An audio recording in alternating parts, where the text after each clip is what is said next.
자, 이 경기 침체로 인한 자영업자들의 어려움, 지역 경제뿐 아니고요. 국가 경제에까지 큰 타격을 주고 있습니다. 이 민생이 뭐 따로 있겠습니까? 이 민생의 핵심인데.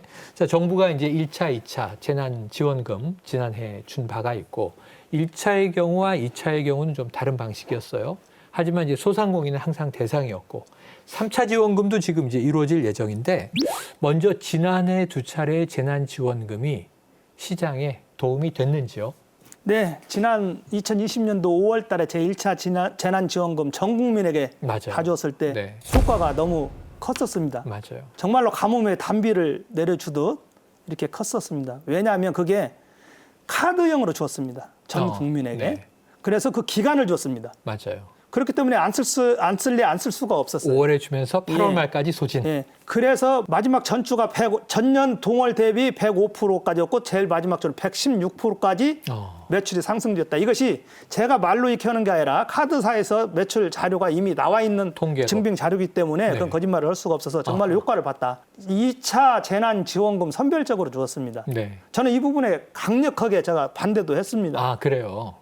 왜냐? 1차 때 이미 효과가 나타났기 때문에 그런 식으로 했으면 좋겠다. 현금으로 주는 것보다는 선별적으로 드리더라도 카드로 줘야 그 기간에 써서 정말로 전통시장에 와서 물건을 사가시면은 전통시장 상인들은 도매업소에 가서 물건을 떼야 되기 때문에 그리 결제를 해야 됩니다.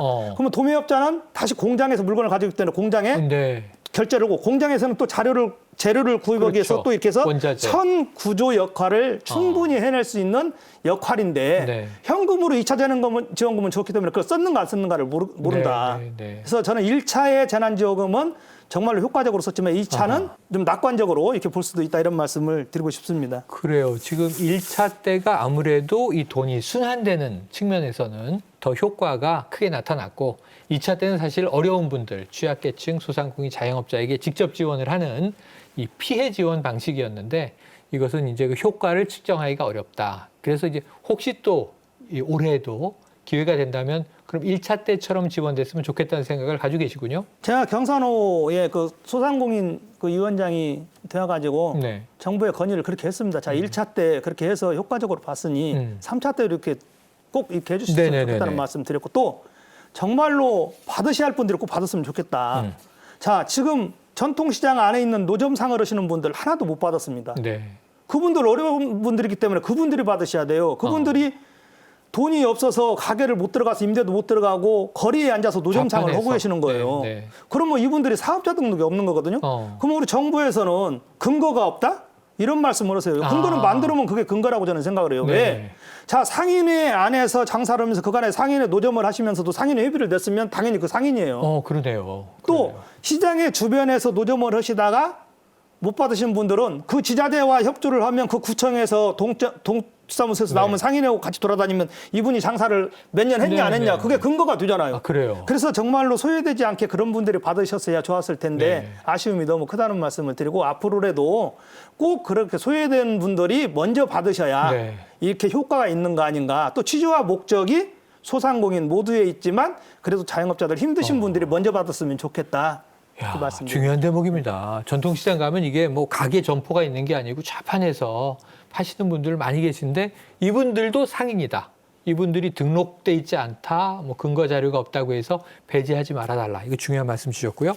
자, 정부가 지역 상품권, 이 온누리 상품권을 많이 발행하지 않았습니까? 그럼 이 상품권의 경우에는 지역 상인, 지역 경제에 도움이 좀 되나요? 네, 저희 온누리 상품권은 전통시장의 효자입니다. 아, 효자다.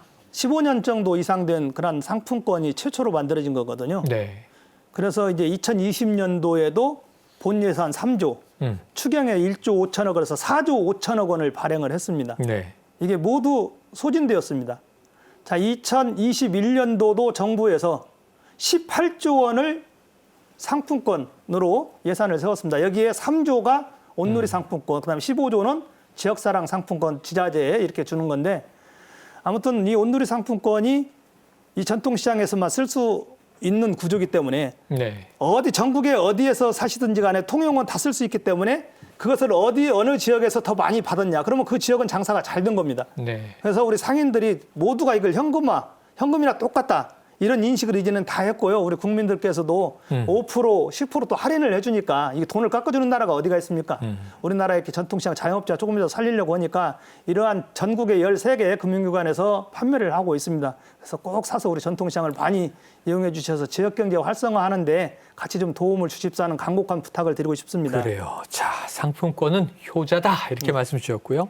자, 그럼 이제 소상공인을 위한 이제 금융 지원들도 여러 가지로 확대되고 있고 코로나19 와중엔 또 절실한데 이 금융거래, 금융 관련 또 이 처리들을 하셔야 되잖아요.